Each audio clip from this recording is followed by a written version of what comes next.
A few weeks ago, I posted the video GMs Need Storytelling Skills, in which I debunked a common myth that game mastering isn't the same as writing a story.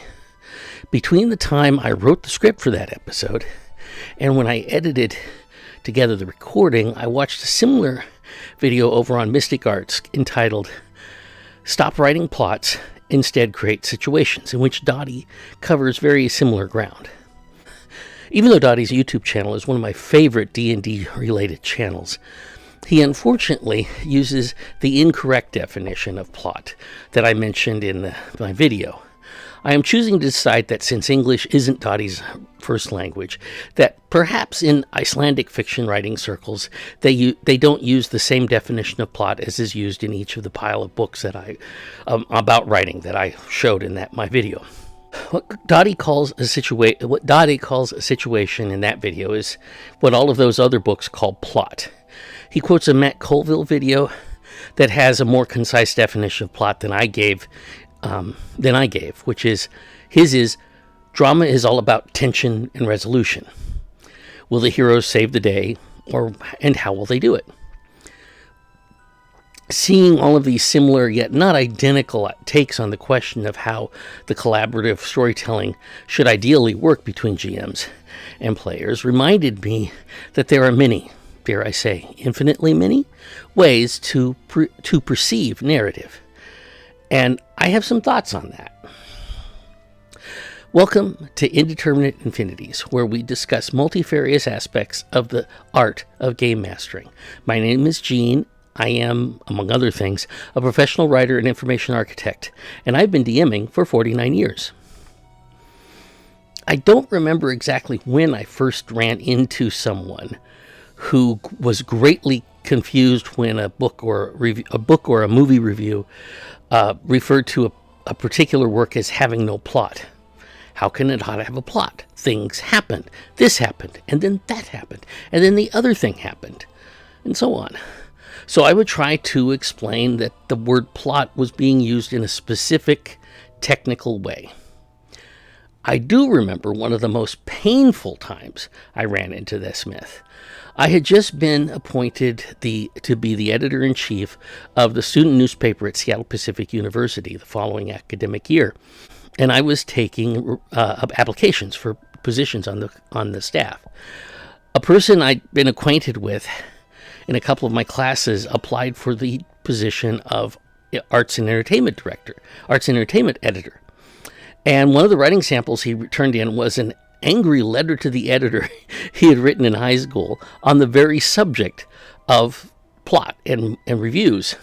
He was absolutely convinced that every single movie reviewer on the planet was stark raving mad because they kept saying that some movies in which a series of events happened had no plot.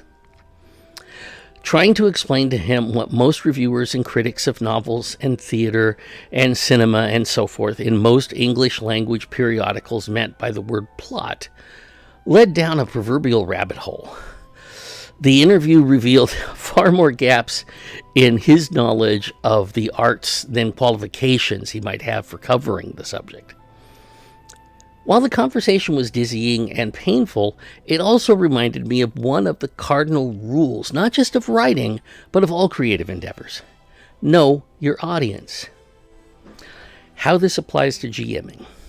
If your players aren't picking up the clues or situations you lay before them and keep going in different directions than you think the clues point, look at where they are going. Try to understand why they are going in the different direction. The specifics will vary, but the reason the players are exploring these other parts of your world that you hadn't planned for is because the players believe that something important to their characters is to be found there.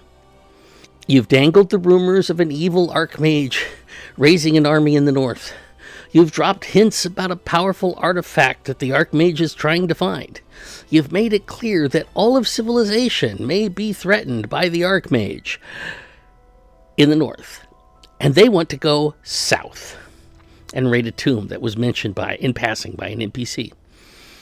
They think that something they want is to be found in that tomb.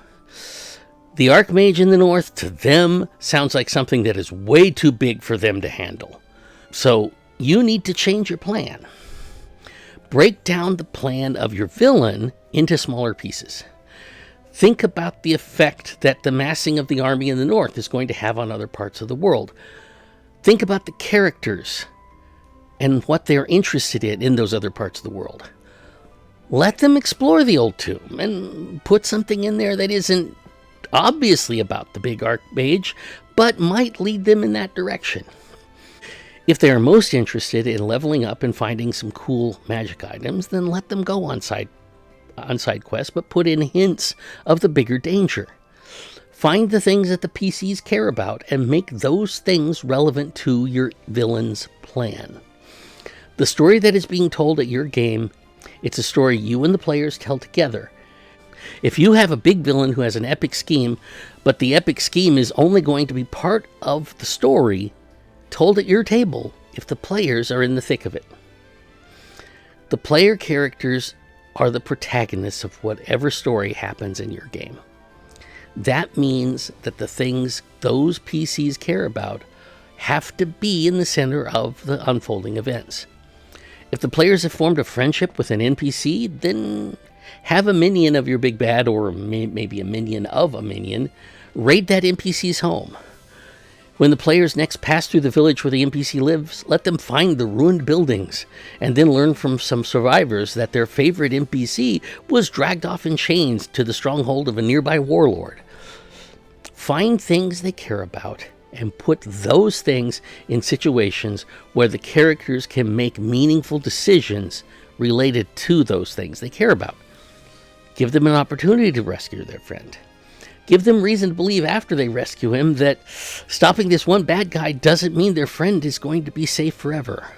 One of the players really wants a particular magical item, like maybe a sword, because they're a fighter and they want a powerful sword. Leave hints about a legendary sword that was last seen in a battle at a temple that occurred years ago. And the ruins of that temple just happen to be near where one of the other minions of your big bad is training troops. In the Mystic Arts video I mentioned earlier, Daði has a great metaphor for how the GM using storytelling skills can keep the narrative adventure going forward. Every time you, the GM, place something in the path of the players, you're throwing the narrative ball to them. When they react to what you did, they're throwing the narrative ball back to you. Your job is to catch that narrative ball, figure out how the NPCs or the environment reacts to the player's actions, describe the reactions, and throw the narrative ball back. That back and forth is only going to work if both you and your players are playing the same metaphorical game.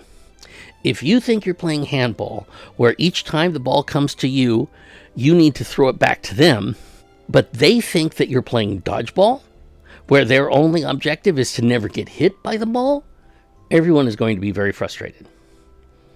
Knowing what your players and their characters are interested in allows you to throw the narrative volleys that they want to catch and do something with.